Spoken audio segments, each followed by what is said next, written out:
है। लेकिन जम्मू कश्मीर से एक बड़ी खबर आपको और बता देते हैं, क्योंकि खबर इस वक्त की बड़ी आ रही है और जानकारी आपको दे देते हैं कि शिक्षा विभाग के कई प्रोजेक्टों पर काम नहीं हो पा रहा है और 1329 प्रोजेक्टों को केंद्र सरकार को सौंपा जा रहा है। इस वक्त की बड़ी खबर हम आपको बता रहे हैं जम्मू कश्मीर से, क्योंकि शिक्षा विभाग के कई प्रोजेक्टों पर इस वक्त काम नहीं हो पा रहा। हालांकि काम किया जा रहा था, लेकिन आगे आने वाले समय में ये कहा गया है कि इसमें काम नहीं हो पाएगा और इस वक्त भी काम ठप पड़ा है और इसी वजह से 1329 से ज्यादा प्रोजेक्टों को केंद्र सरकार को सौंप दिया गया है और अब केंद्र सरकार इन प्रोजेक्टों को पूरा करती हुई नजर आएगी। आपको जानकारी इस वक्त की ताजा हम देने की कोशिश कर रहे हैं, क्योंकि शिक्षा विभाग से जुड़ी हुई ये बड़ी खबर है जम्मू कश्मीर से और आपको ताजा खबर इस वक्त की बताने की कोशिश कर रहे हैं, क्योंकि केंद्र सरकार अब इसे अपने हाथों में ले रही है प्रोजेक्टों को और ये प्रोजेक्ट कितनी जल्दी जम्मू कश्मीर के अंदर हो पाएंगे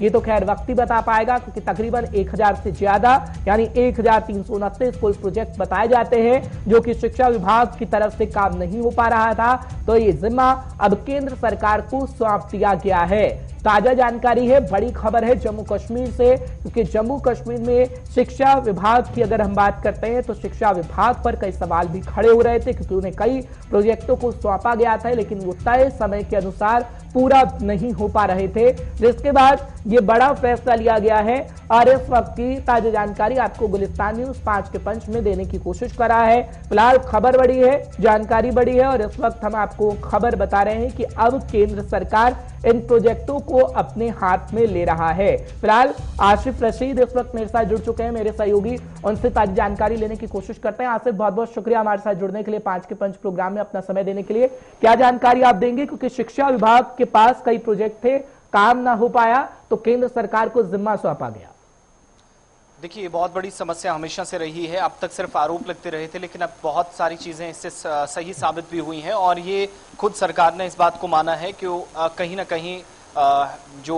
कोऑर्डिनेशन में कमी रही है या फिर सरकार की तरफ से कुछ कमियां रही हैं जम्मू कश्मीर प्रशासन के अंदर, विशेषकर जो शिक्षा विभाग है उसने ये ढांचे तैयार करने हैं लेकिन काम नहीं हो सका। और 1329 ये ढांचे हैं जिनमें स्कूल थे, स्कूल की इमारतें थी, सरकारी दफ्तर थे, लेकिन बनने शिक्षा विभाग की जानिब से ही बनाने जाने थे और विभिन्न सरकारी स्कीमों का उपयोग करके ये पैसा जो है वो खर्च किया जाना था। लेकिन अब 10 मई 2022 को इसी महीने जहां पर एक मीटिंग होती है और प्रोजेक्ट अप्रूवल बोर्ड की, उस मीटिंग में साल का प्लान जो डिपार्टमेंट का रहता है, शिक्षा विभाग का रहता है कि कौन कौन से कार्य कर रहे हैं, कौन से नहीं, कितनी लागत आएगी, पैसा कितना खर्च होगा, कितना खर्च होना है, केंद्र सरकार या जो मंत्रालय है वो कितना पैसा इसके लिए देगी, विभिन्न स्कीमों के तहत जम्मू कश्मीर के अंदर इन ढांचों को तैयार किया जाना था। 1329 ये ऐसे ढांचे थे जिसका मतलब ये था कि अगर ये बन जाते तो जम्मू कश्मीर के अंदर जो शिक्षा प्रणाली है, जो प्लान है, वो आज के मुकाबले काफी हद तक बेहतर होता। लेकिन जो बोर्ड की तरफ से डॉक्यूमेंट तैयार किया गया 10 मई की मीटिंग में और अब जाकर आहिस्ता आहिस्ता वो चीजें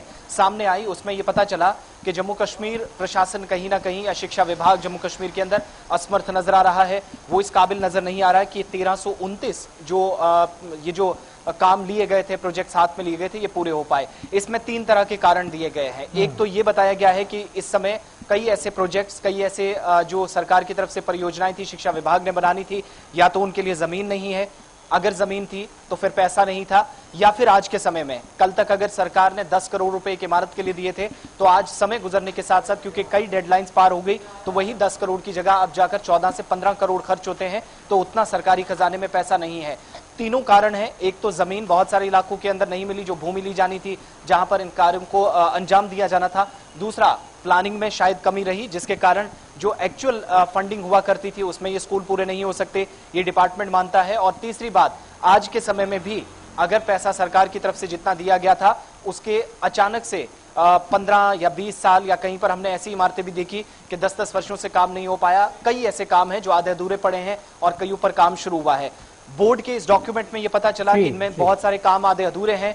और जहां पर जितना पैसा खर्च होना था कहीं इसकी जो रकम है वो डबल होती जा रही है और ये दबाव सरकार ने, कंसर्न डिपार्टमेंट ने यानी शिक्षा विभाग ने महसूस किया है और बोर्ड के नोटिस में ये चीजें आई। एक तो इस पर काफी नाराजगी का इजहार किया गया डिपार्टमेंट की तरफ से और दूसरा, केंद्र सरकार को ये सारे के सारे काम सौंपे जा रहे हैं, मंत्रालय को सौंपे जा रहे हैं। इसमें बड़ी चीज आप देखेंगे, थोड़ा सा जब हम आगे डॉक्यूमेंट में जाते हैं तो पता चलता है कि 2018 से लेकर 2017-18 से लेकर 3 बड़ी स्कीमें थी, 1329 ये काम थे। सर्व शिक्षा अभियान एक स्कीम,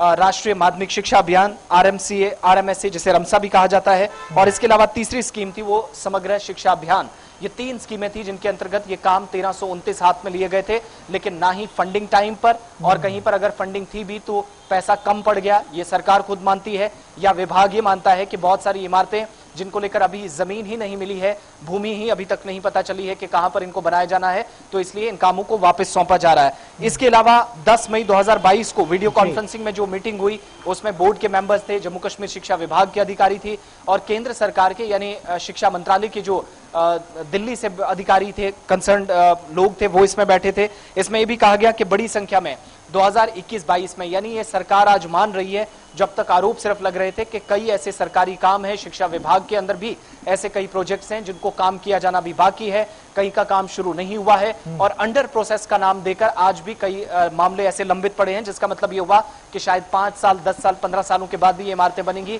जिससे शिक्षा प्रणाली पर सवाल तो उठ रही है, लेकिन बच्चों के भविष्य को भी कहीं ना कहीं इससे खतरा है, क्योंकि जब बुनियादी ढांचा कमजोर है तो शिक्षा प्रणाली जाहिर सी बात है उस पर नकारात्मक असर सवाल है कि ये जो प्रोजेक्ट केंद्र सरकार को दिए गए हैं, इसके लिए कोई तय समय रखा गया है कि इतने समय में ये पूरे हो जाएंगे? क्योंकि पहले तो शिक्षा विभाग ने इसे पूरा नहीं किया, लेकिन केंद्र सरकार से एक उम्मीद जगी है, कोई तय समय है इसका?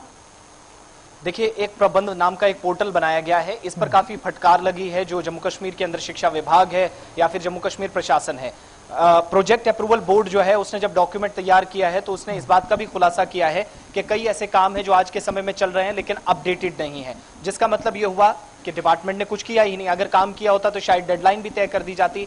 डेडलाइन तो एक्चुअल तय नहीं है, लेकिन यह जरूर कहा गया है कि प्रबंध नाम का जो पोर्टल है, अंडर प्रोसेस जितने काम है, यानी जिन प्रोजेक्टों पर काम अभी चल रहा है आज के समय में या काम शुरू किया गया है, या वो प्रोजेक्ट्स, वो परियोजनाएं जिन पर काम शुरू किया जाना है, तीनों स्कीमों के अंतर्गत एसएसए, राष्ट्रीय माध्यमिक शिक्षा अभियान और रमसा के, और इसके अलावा जो सर्व शिक्षा अभियान के साथ साथ बाकी स्कीमें हैं, जितने भी काम शुरू होने, कहा गया कि साथ साथ अपडेट किया जाए। और नाराजगी में शुरुआत में जो कह रहा था कि इसलिए नाराजगी जताई गई, रोष प्रकट किया गया है दिल्ली से बैठे अधिकारियों ने या बोर्ड के अधिकारियों ने कि आपने तो कहा पैसा खर्च हो रहा है, काम हो रहा है, लेकिन क्या कारण है कि 1329 काम वापस देने पड़े हैं। इससे एक बात तो तय हो जाती है कि बुनियादी ढांचे को मजबूत बनाया जाएगा। और कल ही जम्मू कश्मीर के जो प्रिंसिपल सेक्रेटरी हैं, सरकार के साथ मिलकर काम करते हैं और शिक्षा विभाग जम्मू कश्मीर के अंदर देखते हैं, बीके सिंह, उन्होंने हमारे संवाददाता जमशीद के साथ एक सवाल का जवाब देते हुए कहा कि वो दिन दूर नहीं है जम्मू कश्मीर में टीचर्स की रेशो और जो ढांचा जिसका हम जिक्र कर रहे हैं इस रिपोर्ट में, वो ढांचे की कोई कमी को लेकर शिकायत नहीं आएगी। लेकिन आज जो बोर्ड की रिपोर्ट आई है उसने कल के उन तमाम जवाबों पर, उन तमाम दावों पर, उन सरकार के आश्वासनों पर एक बार फिर सवाल बिल्कुल। और ऐसी तस्वीर आसिफ हम अपने दर्शकों को दिखाते भी रहे हैं समय समय पर, जिससे पोल खुलती हुई नजर आई है। बहुत बहुत शुक्रिया आसिफ, तमाम जानकारी पहुंचाने के लिए, दर्शकों को अपडेट रखने के लिए।